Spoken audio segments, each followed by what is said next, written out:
तो gap the series के episode 3 में हम देखते हैं सैम मॉन की बहुत क्लोज जाकर अपनी सनग्लास को थोड़ी नीचे करती है और एक बॉस वाले एटीट्यूड के साथ आई कांटेक्ट करती है और फिर सनग्लास ऊपर करके थोड़ी पीछे आ जाती है। तो इसी बीच मॉन नोटिस करती है कि सैम की आंखों पर डार्क सर्कल हो गया है। तो मॉन सैम से पूछती है, तुम्हारी आंखों पे डार्क सर्कल कैसे हो गया? तो सैम बोलती है, इट्स ऑल योर फॉल्ट। तो मॉन बोलती है, माई फॉल्ट? But how? तो सैम बोलती है, तूने कल रात को मुझे डराया ना, इसी वजह से मेरी नींद नहीं आई और मैं सारी रात नहीं सो पाई। फिर दिखाया जाता है ऑफिस, जहाँ पे हम सैम को देखते हैं जो कि लैपटॉप पे देखती है कि उसकी कंपनी की प्रोजेक्ट लीक हुआ है क्योंकि एक और कंपनी वाले एक प्रोजेक्ट अपलोड किया है जिसकी कंटेंट एकदम सैम की ऑफिस की कंटेंट की तरह सिमिलर है। तो इसके वजह से सैम बहुत गुस्सा हो जाती है और सबको एक मीटिंग पे बुलाती है और सबको बोलती है कि ये काम किसने किया, जल्दी जल्दी कन्फेस करो।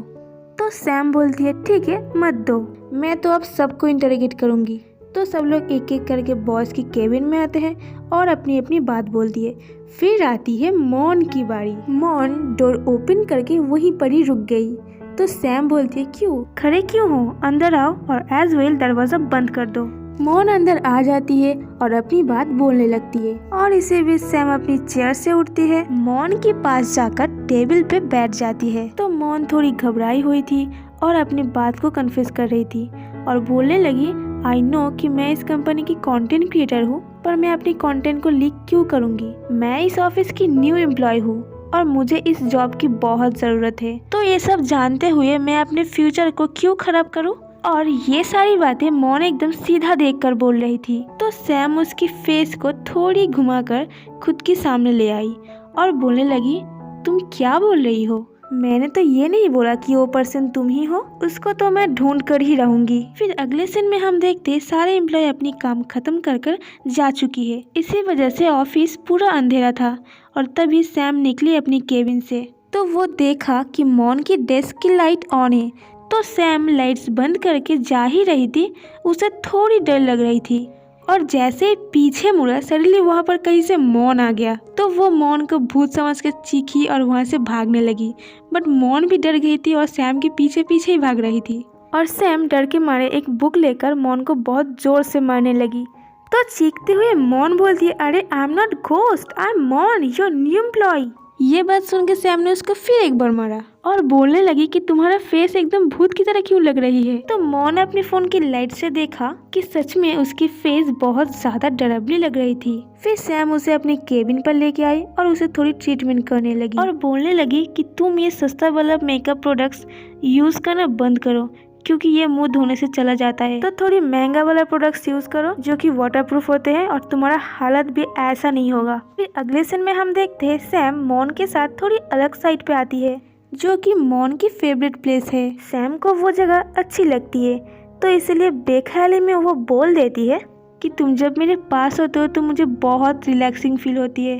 और फिर थोड़ी ऑकवर्ड हो गई क्योंकि ये तो उसके मन की बात थी। ये बात सुन के मॉन थोड़ी हंसने लगी और इस ऑकवर्ड सिचुएशन को चेंज करने के लिए सैम से बोलती है कि तुम थोड़ी उधर जाओ, मैं तुम्हारी कुछ फोटो लेती हूँ। तो सैम बोलती है, नहीं, I don't like take a photos. तो मॉन बोलती है, ठीक है तो फिर सेल्फी ले लेते हैं। तो मॉन सैम के पास जाके एक सेल्फी लेती है। इधर बातों बातों में सैम बोलती है कि तुम्हारा फेस काफी सिमिलर है, आई थिंक मैंने तुम्हें कहीं देखा है। तो मॉन थोड़ी घबरा जाती है। फिर सैम बोलती है, याद आया, तुम $1 मिलियन की एक वॉच ले रही थी ना? फिर मॉन ने बोली, तो फिर वो तो पक्का मैं नहीं थी क्योंकि मेरे पास इतना पैसा नहीं है। तो सैम बोलती है, oh I forget it, you are poor. तो मॉन बोलती है, हाँ, कौन ही आपके जैसे इतना रिच होते हैं। फिर जाने के टाइम सैम मॉन को बोलती है, गो बैक सेफली एंड वो पिक मुझे भेज देना। तो मॉन जाते जाते वो सेल्फी उसे भेज दिया। फिर नेक्स्ट मॉर्निंग हम देखते हैं ऑफिस के सारे एम्प्लॉय बहुत ज्यादा घबराई हुई थी और सडनली सैम अपनी केबिन से आके मॉन को बुलाया। तो मॉन उसकी केबिन पे जाती है और सैम दरवाजा बंद कर लेती है। सैम उसे बोलती है कि हमें अभी के अभी एक न्यू प्रोजेक्ट के ऊपर काम करनी होगी और ये प्रोजेक्ट सिर्फ हम दोनों के बीच ही रहेगी और अगर ये बाई चांस लीक हुआ तो इसकी सारी फॉल्ट तुम्हारी होगी और मैं तुम्हें नौकरी से निकाल दूंगी। तो मॉन बोलती है, ओके। फिर वो दोनों काम पे लग गए और काम करते करते 9 PM हो गई सैम आके बोली मुझे ये प्रोजेक्ट कल सुबह ही सबमिट करनी है। तो मॉन बोलते ठीक है आप रेस्ट कर लो, मैं इसे कंप्लीट करती हूँ।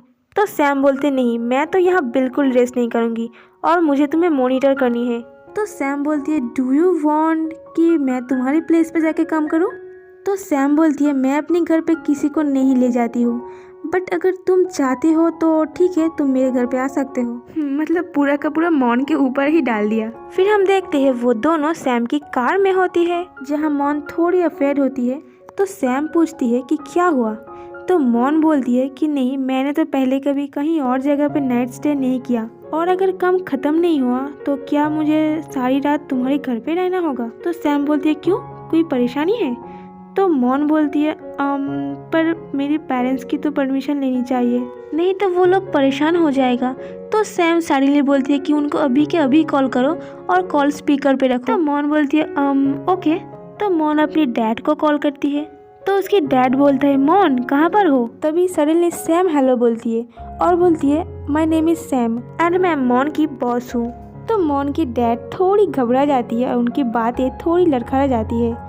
तो सैम बोलती है आप मुझसे नॉर्मली बात कर सकते हो। सैम बोलती है कि मुझे आपका परमिशन चाहिए। तो उसके पापा परमिशन दे देता है और बोलता है कि मॉन तो बहुत ही ज्यादा ग्लैड होगी। That time Mon feels so embarrassing and वो बहुत जल्दी फ़ोन रखने ही वाली थी कि सैम उसके हाथ से फ़ोन छीन लिया और उसके पापा को पूछा कि क्यों, मॉन ग्लैड क्यों होगी? तो उसके पापा बोलता है कि मॉन आपको बहुत फॉलो करती है, आपकी लाइफ के बारे में वो सब कुछ जानती है एंड आप मेरी बेटी के आइडल हो and she like you so much and वो आपकी बहुत बड़ी फ़ैन है। और इधर मॉन की हालत तो बहुत बुरा हो रही थी, उसे बहुत एम्बैरेसिंग फील हो रही थी। तो इसीलिए वो सैम के हाथ से फ़ोन सडनली छीन लेती है और फ़ोन को कट करती है। फिर सैम बोलती है बॉस के हाथ से फ़ोन छीन लेना, that's not nice and you are my fan. My fan? And Mon इधर थोड़ी शाई हो जाती है। तो सैम बोलती है your cheeks is already red. फिर अगले सीन में हम देखते हैं मॉन सैम के घर पे होती है एंड उसकी जो ड्रीम थी कि सैम के साथ सेम कॉलेज और उनके साथ एक ऑफिस में काम करना, के लिए तो एक ड्रीम थी, और एज अ फ्रेंड अपनी आइडल के घर पे आना उसकी तो पूरी लाइफ ही कंप्लीट हो गई। फिर सैम जब चेंज करके आई तो मॉन तो बस उसे ही देख रही थी। फिर सैम से बोलती है क्या हम काम स्टार्ट करें? तो सैम बोलती है नहीं, मैंने डेडलाइन चेंज कर दिया, तुम जाओ चेंज करो और थोड़ी रेस्ट लो। तो मॉन बोलती है ठीक है, तो फिर मैं नीचे जाती हूँ। तो सैम बोलती है नहीं, मैं अलाउ नहीं करूँगी, तुम मेरे साथ मेरे रूम पे ही रहोगे। तो मॉन जब चेंज करके डोर ओपन करके आई तो सैम बस उसे ही देख रही थी, क्योंकि वो सैम के कपड़ों में बहुत ज़्यादा क्यूट लग रही थी और मॉन सैम के कपड़ों में थोड़ी अनकंफर्टेबल फील कर रही थी। फिर सैम बोली आओ मेरे पास आके बैठो। फिर सैम बोलती है मैं तो यूजुअली लाइट्स ऑफ करके सोती हूँ, बट अगर मैं लाइट ऑन करके रखूँ तो क्या तुम सो पाओगे? तो मॉन बोलती है येस आई कैन।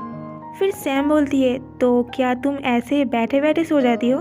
तो मॉन बोलती है नहीं। फिर मॉन ब्लैंकेट ओढ़ कर सो जाती है और फिर वो भी घुमाकर सैम को पूछती है क्या तुम भी ऐसे ही बैठे बैठे सो जाते हो? तो इधर सीन थोड़ी फनी हो रही थी और फिर सैम भी ब्लैंकेट ओढ़कर सो गई। मिडनाइट को मॉन की आंखें खुलती है और वो देखती है कि सैम पास में नहीं होती है। फिर हम देखते हैं स्विमिंग पूल में सैम बैठी हुई होती है और मॉन भी आती है और उसके पास बैठ जाती है। फिर मॉन उसे एक स्टोरी सुनाती है। फिर स्टोरी की पॉइंट ना समझने की वजह से सैम थोड़ी सैड होकर वहाँ से चला जाता है। तो मॉन भी उसके पीछे जाती है और इन बीच दोनों में इंसिडेंट हो जाती है और दोनों अचानक स्विमिंग पूल में गिर जाती है। स्विमिंग पूल में गिरने के बाद दोनों बहुत ज़्यादा हंसती है और मॉन आके सैम को बोलती है you see I make you happy. तो सीन इधर थोड़ी स्वीट मोमेंट में बदल जाती है। फिर सैम मॉन की क्लोज आती है और उसकी कानों में बोलती है अगर हम ज़्यादा देर तक इधर रहे तो हम दोनों बीमार पड़ सकते हैं, so I think we can leave now. तो गाइस ऐसे ही स्वीट सा मोमेंट के साथ एपिसोड 3 खत्म होती है। So guys, if you like this video, please give it a like. Also subscribe to the channel and leave your comment. Khap khun kha. Bye bye.